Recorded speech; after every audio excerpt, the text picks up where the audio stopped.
Is the Suzuki Hayabusa, is it beginner friendly? Because why wouldn't it be?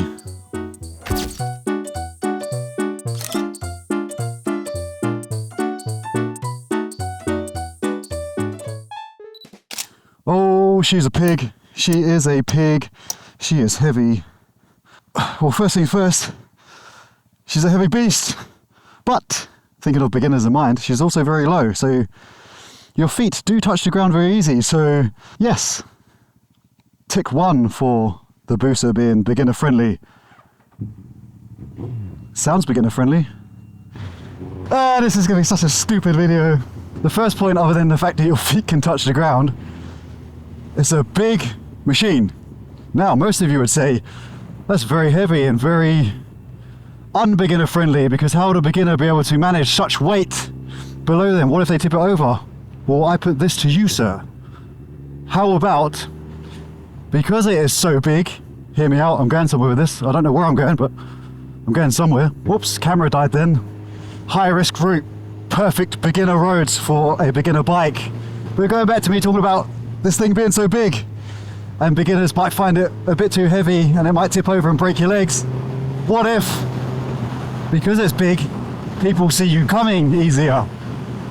So it means from a beginner's perspective, people can see you on the road, especially if you get a nice big bright white one like this. It's a safer alternative than a small black Ninja 400. People will see this way quicker than that. Honestly, the pros for a beginner rider getting one of these is just piling up as we speak. Even to the fact of it having so much power. Don't start on a small bike. Why waste your time? Just get a bike you can grow into. Why would you want to go out and buy a bike and have to buy a second one later on down the line? Just get the one you're going to grow into in the first place, and then you ain't got to worry about that. And then going on about these beginner roads, you have long straights.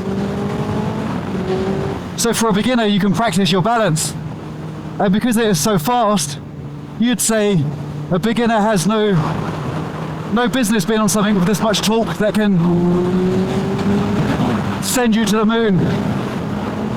But let me put this to you, good sir. Because this bike is so fast and powerful, you don't have to worry about not having enough power to overtake cars if you need to lane split. Tick number 3 for the beginner rider. Let's cut the crap. This is by far the worst beginner bike you can get. It's so stupidly overpowered. It's got no ABS, no traction control, no rider aids, nothing stopping you from yeeting yourself into a power pole like that. It takes some wrist control to make sure you don't wash the back out. Oh man. And this thing here has been tuned to an approximate 180 horsepower. Why? The grin I have behind this helmet is ridiculous. 180 horsepower on normal civilian city streets on a land missile. Why? You guys just pay attention to the RPMs. The RPMs barely move. Absolutely ludicrous. Oh, power band. Yeah, this is by no means a beginner bike, but just set the scene. Imagine you've just done your basic handling test to say you can ride a bike on the street. You've ridden around a car park or something on a little Suzuki GN125, and now you have your endorsement. You gotta get one of these things.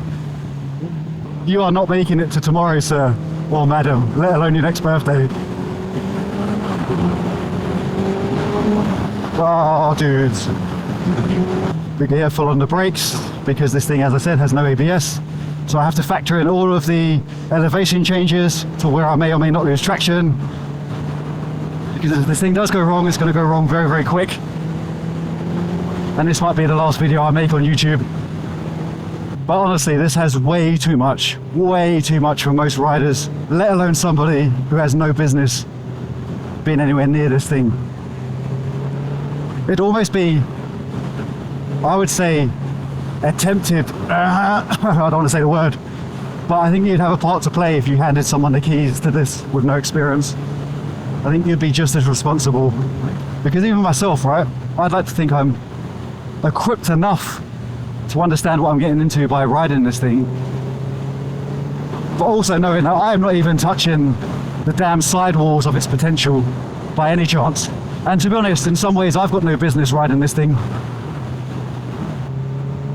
And this bike should be left for the types of people that are gonna break speed records on. Or those like super old school riders that have been riding for like 40 years and they just want something simple that they can do long distance on. Leave it to those guys.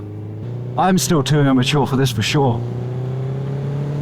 And it takes a big person to admit that, and I'm quite happy to do so. If I owned one of these, I don't think I would make it very long.